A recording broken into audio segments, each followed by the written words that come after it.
Hey everyone, good afternoon. We start as ever with prayers, extra Tillim, page 510 if using the singers.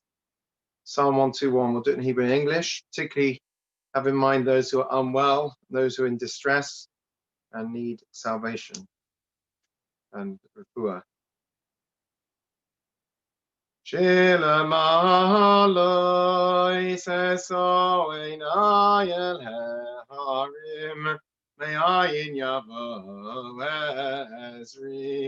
Ezri me'im Adonai oiseh shamayim v'aretz al yitein lamoit rak lecha al yanum shoyrecha Hinei lo yanum v'lo yishan shoymeh Yisroel Adonai shoymerecha Adonai tzilcha al yad yaminecha Yoimam Hashemesh lo yakeka V'yoreyach b'aloyno Adonai yishmorecha Mikora yishmor es nafshecha Adonai yishmor teischa v'yecha Me'ata v'yadoi A song of ascents, I lift my eyes up to the hills. From where will my help come? My help comes from the Lord who made the heavens and the earth. He will not let your foot stumble. He who guards you does not slumber. The guardian of Israel neither slumbers nor sleeps. The Lord is your guardian and your shade at your right hand. The sun will not strike you by day nor the moon by night. The Lord will guard you from all harm. He will guard your life. He will guard your going and coming now and forevermore. And now I'm going to say prayers for those who are unwell. If you have names to add, please do so at the appropriate point in the prayer. If you want them added in future, just let me know and we'll add them to the list. Mishaver Chavisen is Yaakov Moshe Dov Shalom Bareches. Good Ben Chana Shlomes. Yes, from Bas Nargela. Yes, Yisrael Ben Shendel Devora. Yes, Menachem Mendel Ben Tzipor Alev. Yes, Chaim Shnei Zalman Ben Pesh Nechama. Yes, Bunya Bas Taborus Binyamin Zeven Rezo. Yes, Yitzhak Ben Miriam. Yes, Chai Feng Bas Pesha. Yes, Bunya Shmechas Ben Miriam. Yes, Chana Bas Nechama. Yes, Chana Ben Blimulov. Yes, Chaim Tuvia David Ben Chayleim. Yes, Ruk Michal Ben Rochel. Yes, Yishai Mordechai Ben Mato. Yes, Purim Ben Chamester. Yes, Shmuel Yehuda Ben Kela. Yes, Ben Zion Azari Yunus in Shmuel Ben Leoni. Yes, Gershon Avadi Ben Chanina. Yes, Yirmiyah Ben Sora. Ephraim ben Dverves, Label Bas ben Rochovis, Ruben ben Sarapero, Es Yaakov Tzvi ben Leavis, Michal ben Henya, Es Yonas ben Sorvis, Spoken to Vachayavis, Apushang ben Sarapera, Es Yitzhak Isaac ben Yudis Racha, Es Bokshin ben Fredo, Shlomo ben Mendel, Es Yonas ben Miriam, Es Yudah Leib ben Malka, Es Mordechai David ben Silvius, Yaakov ben Miriam, Es Nelson ben Shoshana, Es Meir ben Marcus, Ben Tobias, Miriam Bas Netavius, Es Chana Bas Tevera, Es Bas Rochovis, Francis Bas Toshavis, Leah Bas Karen, Es Yael Bas Sora, Es Tamar Bas Malka, Es Chana Bas Tevera, Es Chabale Bas Estevis, Es Yochem Nesoisu Brocha, Es Orit Bas Avibis, Liba Bas Chava, Es called the Rivka Bas in the Malka, Vavoshem Rostaka Vavoram, Bisazek Shvorka, Kamalem Lachin Rapaz, Nachazik Nachayasam, Bishlach Leme, Rufushem Shem Chovim, Choginem, Soshikol Surfus Nefesh Pazakov, Hash Tabagalas Mankari, the name Amen. Wish long life to the families of Cyril Samuels, Jack Lee, John Conway, and Ruth G. And we send our condolences to all of the families. We also wish long life to those with the outside this week as follows. Tomorrow, Irving Angel for his mother, Susan Brenner for her father, Anthony Gewertz for his mother, David Hyman for his mother, Reverend Myers for his father, and Gillian Pital for her mother. On Sunday, Karen Darwin for her mother, Hilary Feldman for her father, Jill Levin for her mother, Yvonne Mason for her brother, Sharon Rote and Clive Waterman for their father, Jeffrey Saville for his mother, Anne Shear for her mother, Malcolm Westbury for his father. On Monday, Thelma Lindsay for her cousin. On Tuesday, Dennis Grant for his uncle, Martin Kay for his father, Yvonne Kay's father-in-law. Thelma Lester for her mother, Jeff Saltman for his father, Henry Strong for his father, and Stephen Strong also for his father. On Wednesday, Diane Atkins for her mother, David Berg for his father, Susan Brenner again for her grandmother, Cyril Kirsch for his father, Barbara Lazarus for her mother, Kitty Selby for her father, Barry Ward for his father.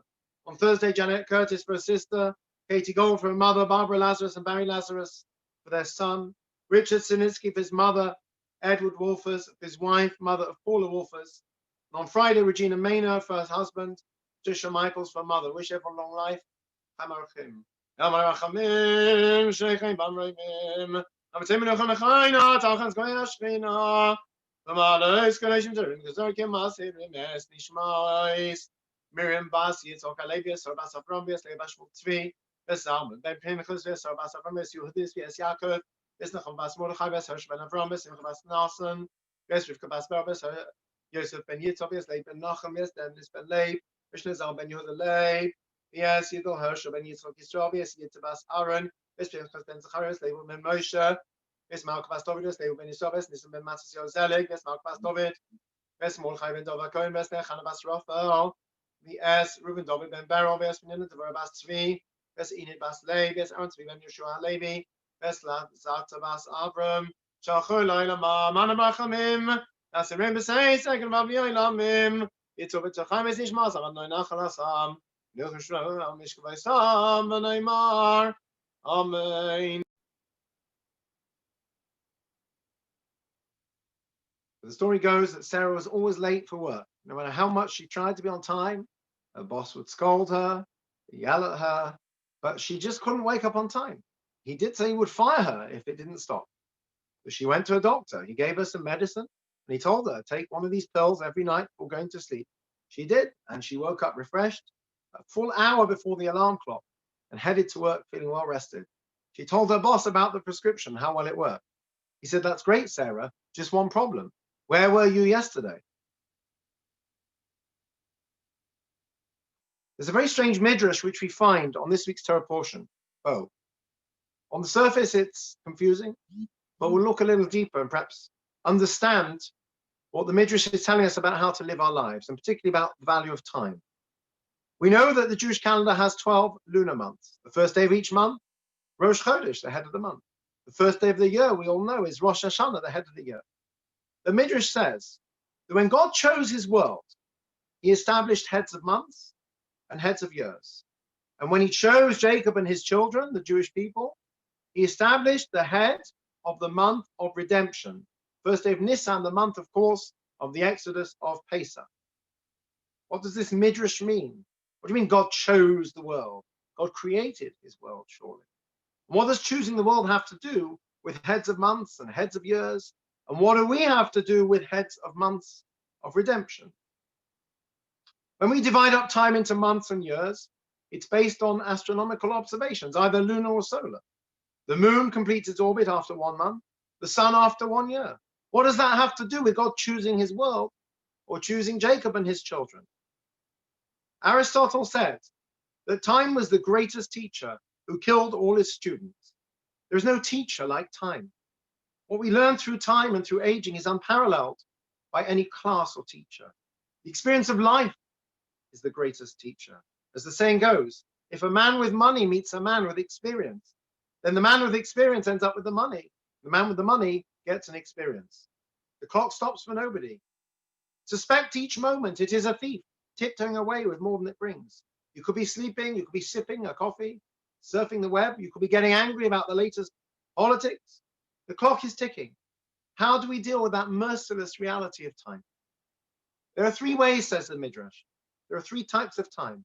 There's time that passes you by, there's meaningful time, and there's redemptive time. We choose which time zone we inhabit. What of time that passes you by?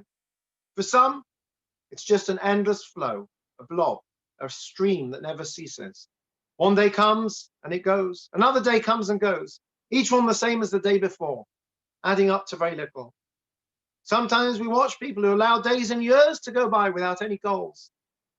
Every day is an invitation to waste another 24 hours till it too bites the dust. If the boredom gets to you, you find escapes, ways to dull the void. It's an empty and depressing time, devoid of any theme or purpose. Time as it is on its own, without any initiative or creativity. It has no shape or form. 124 hours is no different from the next. And of course, with many of us at home, many of our children at home, with the challenges we face, particularly in our well-being, our mental health, it's very easy for one day to just turn into another. How often do we say to ourselves, can't remember what day of the week it is, just get lost because every day is the same. So it's easy to pontificate, but it's easy to fall into that as well. And then there's productive time. The Midrash says, when God chose his world, he established heads of months and heads of years. For the world to become a chosen place, a desirable place to live in, a place worth living in, that God not only created, but chose. We have to grant the endless flow of time some purpose. Every day has to have an objective. Every month a goal. Every year some rhythm. The world which God chose and desired was one in which we learn to confer meaning on time, to use it for constructive and beneficial purposes. A meaningful life is one in which every day is filled with meaningful choices and experiences used to promote goodness and justice. And so when God chose his world, when he established heads of months and heads of years, that was because for time to be used with any purpose, every month has to have a head, something that gives it direction. Every year needs a head, Rosh Hashanah, a time to focus on that year, the year behind us and the year ahead. To use time productively, we have to mark it, have to note sunrise and sunset, a new month, a new year, each one with a new energy and calling. And then there's redemptive time. You can live a productive life. You can mark your days with worthy goals. You can have a rhythm to your life, morning, night, lunch break, weekend, holiday. But still, you're confined within the realms of the universe. As wise men have said, men talk of killing time, while time, meanwhile, quietly kills them. It's a storm in which we are all lost. It's free, but it's priceless. You can't own it, but you can use it. You can't keep it, but you can spend it. Once you lose it, you can never get it back. Within the restrictions of our lives, our bodies, our physical reality, it's easy to feel imprisoned, even when you have a cycle, a rhythm to your time. Even when you work hard and use your time well, it's still cruel. It ages you. Anything can happen at any moment, which destroys the whole rhythm and structure. And so the Midrash tells us about another dimension of time. And this is where the Jewish story is introduced into history. When God chose Jacob and his children, he established the head of the month of redemption, the ability to liberate and redeem ourselves from the natural and finite reality around us. We can tap into the infinite, not just be productive with our time, but make each moment transformative. How do we do that?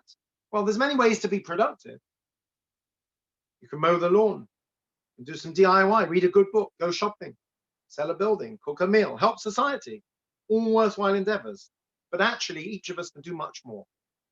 We can make each moment divine and infinite. We can elevate everything we're doing, even day by day, even if we're stuck at home doing the same old things. We can elevate every moment, every hour, every day, every week and month and year. We can infuse them with godliness and transform them. When God chose Jacob and his children, he established the head of the month of redemption, of Nisan, when we are free of bondage and limitation. Torah and mitzvahs make our time not only productive, but divine. When we're in tune and in sync with the divine, when we realize that every moment is not just productive, but it's a way to connect with infinity.